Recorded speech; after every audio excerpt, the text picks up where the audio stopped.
The Apple iPhone 17 Pro Max pushes the iconic iPhone in bold new directions and colors.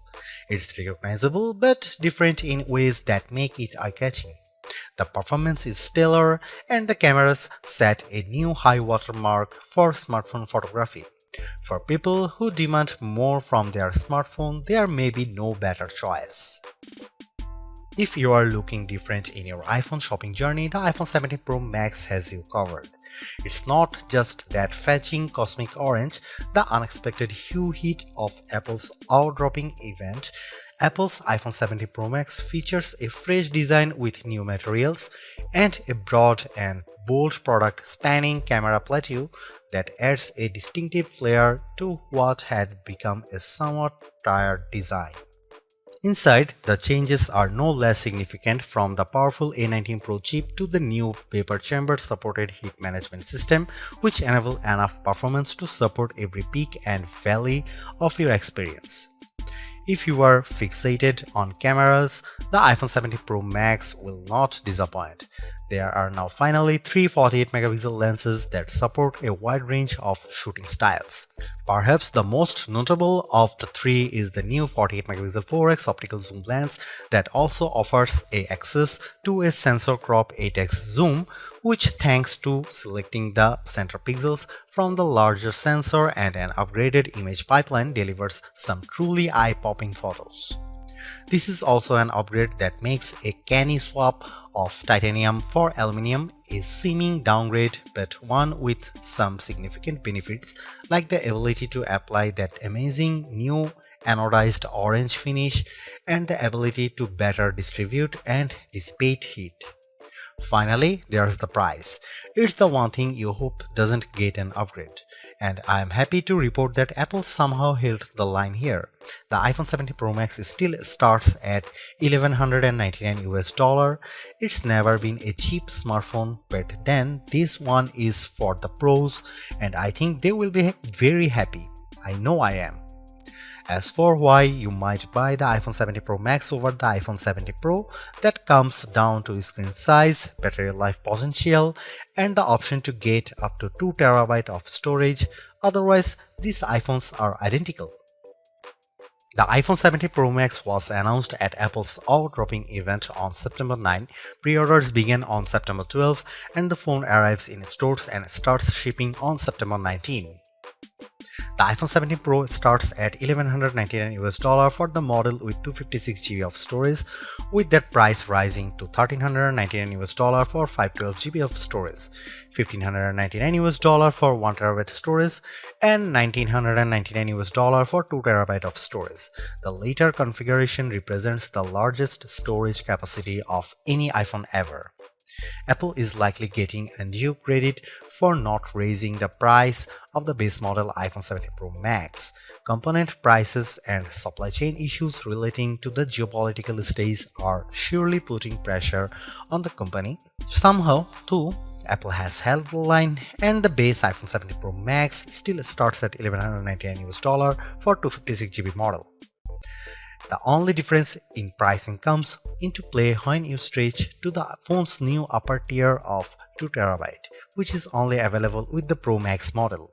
That sends the price up to almost $2,000. It boggles the mind that we now consider paying almost $2,000 for a pocket-sized device to be rational. On the other hand, this is a true pro-level smartphone that, based on my tastes, is probably ready for pro photography and videography tasks, and when you put it like that, it might seem like a bargain. I saw enough leaks in the run-up to the iPhone 17 line launch to have a pretty good idea of what was coming, and to be honest, I was preparing to hate the iPhone 17 Pro Max redesign and colors. Yet, here I am now, quite pleased with the giant plateau, and yes, loving cosmic orange. In many ways, the iPhone 17 Pro Max is still undoubtedly part of long lineage of iPhones before it. There are, though, just enough new touches here to add up to what I am comfortable calling a redesign. Starting with the back, there's the now nearly full-width plateau that's both a bold design touch but also a practical measure, in that underneath there's now more space for upgraded components like refreshed tetraprism that supports a new, longer telephoto lens. Most previous iPhone bags featured just one material, usually metal or glass.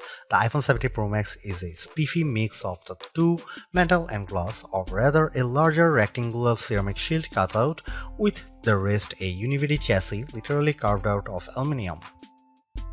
Instead of a titanium band surrounding a frame, components and the front and back glass, the iPhone 17 Pro Max's back cascades seamlessly to the side and even curves just a bit around the front to meet the Ceramic Shield 2 screen covers, which reportedly will better protect it from scratches. It will has an incredibly unified feel, and because Apple has radically cut down on edges, the phone feels very comfortable to hold. When it comes to dimensions and weight, the iPhone 17 Pro Max is slightly larger and heavier than the iPhone 16 Pro Max, but I challenge anyone to notice the differences, which can be measured in fraction. The iPhone 17 Pro Max is 163mm tall by 78mm long by 8.75mm thick and weighs 233 grams. By contrast, the iPhone 16 Pro Max was 163 by 77.6 by 8.25mm and weighed 227 grams. This year there are no new buttons to contend with.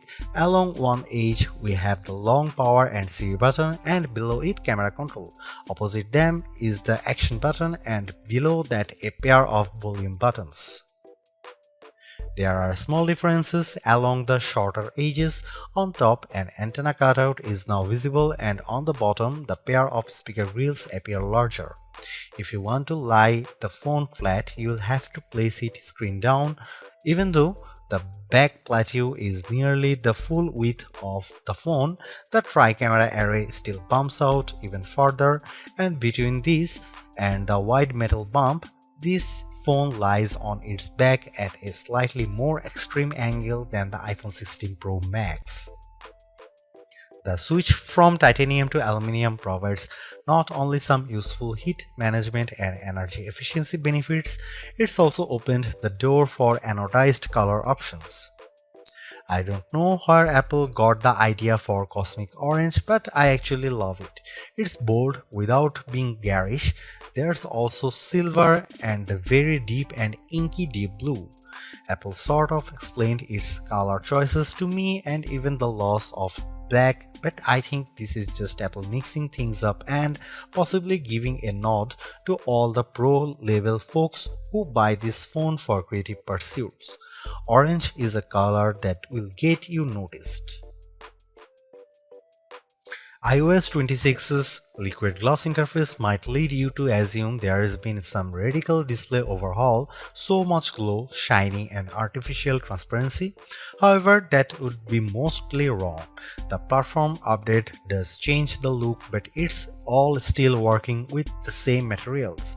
The iPhone 17 Pro Max's expansive 6.9-inch Super Retina XDR OLED is largely the same as last year's, featuring a resolution of 2868 by 1320 pixels for a density of 460 ppi. The ProMotion technology still automatically ranges from 1Hz to 120Hz, and it's always on, which means that even when you are in bed, you can make out the time and have glanceable notifications. It's not though exactly the same screen. This display now ranges up to 3000 nits, that's 1000 more than the last model. In my side-by-side tests, the iPhone 17 Pro Max is more visible in direct sunlight. This effect is assisted by a new reflective coating, meaning the light bouncing off the screen is also less noticeable. There's a nice and not necessarily insignificant upgrades. With a narrow bezel, the Super Retina display comes precisely close to meeting that orange metal, with a vast expanse of color and entertainment interrupted only by the pill-shaped dynamic island. Made up of the new center stage camera and Face ID sensors, it remains a useful space for live information, but it's also sometimes a black blob cutout in games, videos and photos. I find the information it provides useful, so I do not mind it much, but I was also hoping for a redesign that might have shrunk the thing by 50%. This is a minor quibble, and I'm sure that, like me, you probably won't notice or be bothered by it very much. Apple's redesigned plateau is not just an aesthetic choice, it's a practical one. Underneath that now larger raised platform is a lot of technology, including a new tetraprism to support Apple's longest and highest resolution telephoto lens ever. It's simply one highlight of a stellar iPhone 17 Pro Max camera system. There are a total of 4 cameras, with Apple calling the rear trio fusion cameras. The main camera is 48 megapixel, ultra-wide is also 48 megapixel, and telephoto also 48 megapixel with 4x optical, and the selfie camera is 18 megapixel. Those specs only tell half the story. In general, you are not shooting at the full frame 48 megapixel resolution, or rather, you might be using all 48 million pixels to produce a high quality 24 megapixel or even 12 megapixel to produce an 8x optical quality sensor crop. The ultrawide will by default shoot 12 megapixel macro photos. In virtually every instance, this is a case where less is more. Apple uses all that pixel information and its remarkable image pipeline to deliver fantastic photos with true life colors and exquisite detail. Here are some camera samples of the iPhone 17 Pro Max.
Few things contributes to the new look and feel of the iPhone 17 lineup as much as iOS 26. Liquid glass adds a translucent sheen to almost every aspect of the platform, and mostly it's gorgeous. Apple has done an excellent job of programming pixels to look like glass. Sometimes though, the transparency is overdone and I struggle to make out some interface elements. Think of it this way: when you can see through one element to view another, it can occasionally increase the overall clutter and make some things visually confusing. For example, when you swipe down on the screen to access global search, the search box still faintly shows what's behind it, which makes what's on top of it, what you are typing, a little harder to read. It's small issues that Apple could easily address in the next iOS update. In some cases too, like the new first-party app icons, control center, and dock, iOS 26 is a welcome update that gives everything a little polish without throwing out the most recognizable elements. Apple Intelligence gets a few updates, like live translation and the ability for images captured through visual intelligence to be transformed into calendar entries. I played a bit with Genmoji and Image Playground to experience those upgrades, but they are mostly minor and I still await the fully featured Siri that Apple has promised. The iPhone 17 Pro Max is still a flagship phone based on my testing. You get a more powerful zoom camera, better sustained performance, and the longest iPhone battery life ever, a head-turning design. The iPhone 17 Pro Max is still behind the competition on AI, and it's a bit thick and heavy, but overall it is easily one of the best big screen phones yet.